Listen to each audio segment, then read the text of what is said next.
როგორ აფასებს ქვეყანაში არსებულ ეკონომიკურ მვითარებას ბიზნესი? ივნისში -0.9%-იანი ეკონომიკური ზრდის მიუხედავად, მთავრობის ეკონომიკური გუნდი დარწმუნებულია, რომ ვალდებულებების შესრულების პრობლემა არ იქნება. Coca-Cola Bottler Georgia's დამფუძნებელი თემურ ჭყონია ტევესამთან აცხადებს, რომ წინა წელთან შედარებით ეკონომიკური მაჩვენებლების კლება შეჩერებულმა მშენებლობებმა და სავაჭრო ქსელებში არსებულმა პრობლემებმა განაპირობა. მისი თქმით, მართებული არაა, რომ ქვეყანაში შექმნილი არასტაბილური ეკონომიკური ვითარება მხოლოდ ციფრებით განისაზღვრებოდეს. ჭყონიას განმარტებით ეკონომიკური ზრდის მაჩვენებლების გაზრდას ემსახურება საინვესტიციო ფონდების ამოქმედებას, თუმცა მისი თქმით რეალური შედეგის მიღწევა კითხვის ნიშნის ქვეშ დგას.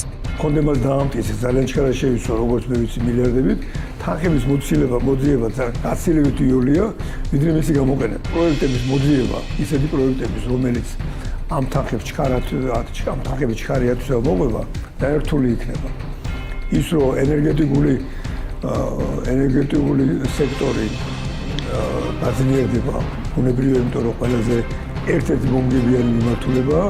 PSP-ს დამფუძნებლის კახა ოქრიაშვილის განცხადებით, ეკონომიკური ზრდის შემცირებული მაჩვენებლები რეალურად არ ასახავს ქვეყანაში არსებულ ეკონომიკურ ვითარებას, რადგან გასულ წელს ანალოგიური მაჩვენებლები ხელოვნურად იყო სტიმულირებული. მისი პროგნოზით 2013 წლის ეკონომიკური ზრდის საშუალო მაჩვენებელი სავარაუდოდ 2%-ს მიაღწევს. მცირე და საშუალო საწარმოთა ასოციაციის პრეზიდენტი კახა კოხრეიძე კი ეკონომიკური ზრდის კლებას ახალ პოლიტიკურ რეალობას უკავშირებს. მისი თქმით, ბიზნეს გარემოს შეცვლამ, ინვესტიციების კლება და ბაზარზე არსებული მსხვილი ბიზნეს ჯგუფების მუშაობის დროებითი შეჩერება განაპირობა. კოხრეიძეს მიაჩნია, რომ ეკონომიკის ზრდის კუთხით წლის მეორე ნახევარი უკეთესი იქნება, რასაც სოფლის მეურნეობის დადებითი მაჩვენებლები განაპირობებს.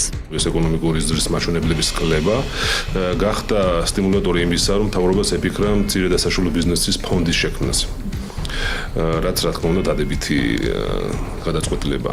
ივნისის მონაცემებით ექსპორტში დაფიქსირდა ზრდა.